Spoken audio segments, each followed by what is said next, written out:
যেহেতু অনেক সকাল ছিল সেহেতু কিন্তু ট্রেনটা ফাঁকা ফাঁকাই ছিল। তারপরে ট্রেন ধরে চলে আসি সোজা নৈহাটিতে। আর স্টেশনের মধ্যে ভিডিও করা যে কতটা চাপে সেটাই ভিডিওটা করে বুঝেছি। বেশ কদিন ধরেই কিন্তু পুজো দেওয়ার আসার প্ল্যানিং ছিল, কিন্তু আসতেই পারছিলাম না। কিন্তু আজকে দেখো হুট করে চলে এলাম।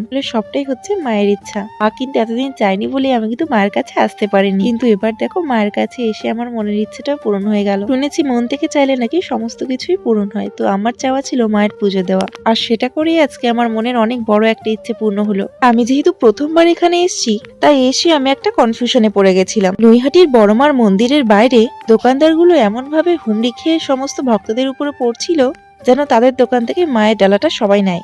মায়ের পুজো বলে কথা, তাই আমি দুটো দোকান ঘুরে দেখছিলাম যে কোন দোকান থেকে নিলে আমার বেশি ভালো হবে। যেই দোকানেই যাচ্ছি সেই দোকানে কিন্তু ভ্যারাইটিস রকমের আইটেমের কথা বলছে। 51 টাকা, 101 টাকা, আরো অনেক অনেক টাকার কিন্তু ডালা এখানে রয়েছে। আর মধ্যেও কিন্তু অনেক ভাগ রয়েছে। তোমরা যারা বড়মার কাছে পুজো দিতে যাবে ভাবছো, আর কিন্তু অবশ্যই যে কোনো ডালা নেওয়ার আগে একটু ভালো করে চেক করে নিও যে তার মধ্যে কি কি দিচ্ছে। আমি কিন্তু প্রথমে একটা দোকানে ঢুকেছিলাম, আর এটা হচ্ছে দ্বিতীয় নাম্বার দোকানটা। কিন্তু এখানে কিন্তু ডালার দাম অনেকটাই বেশি, আর তুলনায় কিন্তু পুজোর সরঞ্জাম একদমই কম। তো আমি জিজ্ঞাসা করছিলাম যে আমি কোন দামের ডালার মধ্যে কি কি জিনিস পাবো।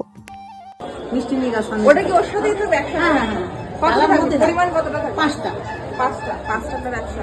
আমার মনে হয় নর্মাল। তারপরে ওই দোকানটাই ঘুরে শেষমেশ আরো একটা দোকান আমার চোখে পড়লো। তারপরে এই দোকান থেকেই পুজোর সবটা নিলাম। আর এই দোকানের লোকজনদের ব্যবহারগুলো খুব ভালো। পুজোর জন্য সব ডালাটা সাজিয়ে সঙ্গে আরো 3 রকম মিষ্টি এক্সট্রা নিলাম। তো আমি এই দাদাভাইয়ের সঙ্গে কথা বলছিলাম যে কোন ডালার মধ্যে কেমন মিষ্টি দেওয়া হবে। যেহেতু আমরা অনেক সকালবেলায় গেছিলাম, সেহেতু খুব শান্তিমতো সব জিনিস কিনতে পারছিলাম। তো ফাইনালি এই দোকানে এসে আমার ডালাটা ভালো লাগলো।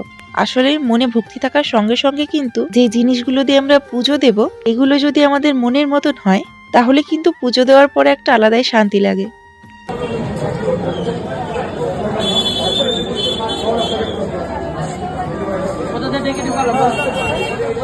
তো ডালাটা সাজিয়ে আমি চললাম পুজো দিতে। সবটা মনের মতন কিনতে পেরে আমি কিন্তু ভালোই খুশি ছিলাম। এত দূরে এসে কিন্তু আমি প্রথমবার পুজো দিচ্ছি, তাই পুজোতে কোনো রকম কোনো ত্রুটি আমি চাই